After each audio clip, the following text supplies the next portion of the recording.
అనగనగా ఒక మొక్క ఉంది, మొక్క పెరిగి చెట్టయింది. చెట్టుకేమో ఆకు ఉంది, పువ్వులను అది ఇస్తూ ఉంది. తరువాత కాయనిస్తూ ఉంది. కాసిన కాయను చిలకలు తింటాయి, చిలకలు వాడే చెట్టయింది. ఆ మొక్కను నేనే పెంచాలి, ఆ చెట్టుకు నీళ్ళే పోయాలి.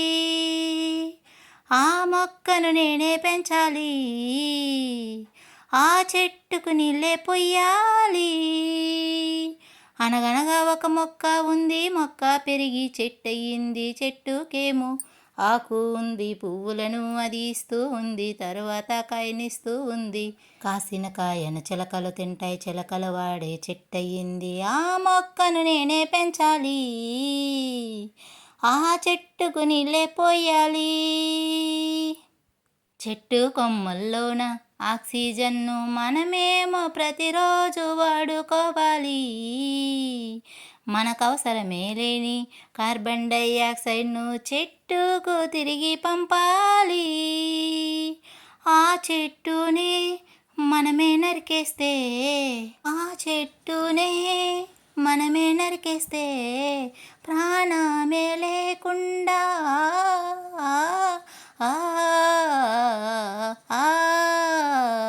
చెట్టుకు ప్రాణం వచ్చి నీ మీద కోపం వచ్చి, ఆ చెట్టుకు ప్రాణం వచ్చి నీ మీద కోపం వచ్చి, నా వల్ల మీకు నష్టం ఏంటని ప్రశ్నిస్తే మనమేం చెప్పాలి?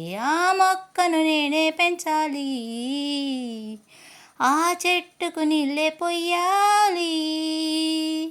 అనగనగా ఒక మొక్క ఉంది, మొక్క పెరిగి చెట్టయింది. చెట్టుకేమో ఆకు ఉంది, పువ్వులను అది ఇస్తూ ఉంది. తరువాత కాయనిస్తూ ఉంది. కాసిన కాయను చిలకలు తింటాయి, చిలకలు వాడే చెట్టయింది. ఆ మొక్కను నేనే పెంచాలి, ఆ చెట్టుకు నీళ్ళే పోయాలి.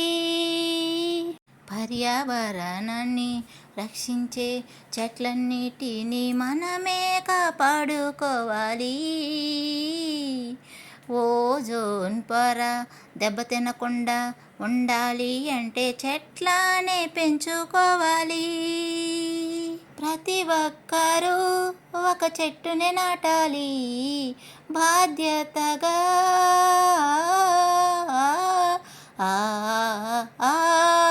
ఒక మొక్కని నాటాలి, అది అడవిగా మారాలి. ఒక మొక్కని నాటాలి, అది అడవిగా మారాలి. మన ప్రపంచంను మనమే కాపాడుకోవాలి. ఆ మొక్కను నేనే నాటాలి, ఆ చెట్టుకు నీళ్ళే పొయ్యాలి. ఆ మొక్కను నేనే నాటాలి, ఆ చెట్టుకు నీళ్ళే పొయ్యాలి. అనగనగా ఒక మొక్క ఉంది, మొక్క పెరిగి చెట్టయింది. చెట్టుకేమో ఆకు ఉంది, పువ్వులను అది ఇస్తూ ఉంది. తరువాత కాయనిస్తూ ఉంది. కాసిన కాయను చిలకలు తింటాయి, చిలకలు వాడే చెట్టయింది. ఆ మొక్కను నేనే పెంచాలి, ఆ చెట్టుకు నీళ్ళే పొయ్యాలి. ఆ మొక్కను నేనే పెంచాలి, ఆ చెట్టుకు నీళ్ళే పొయ్యాలి.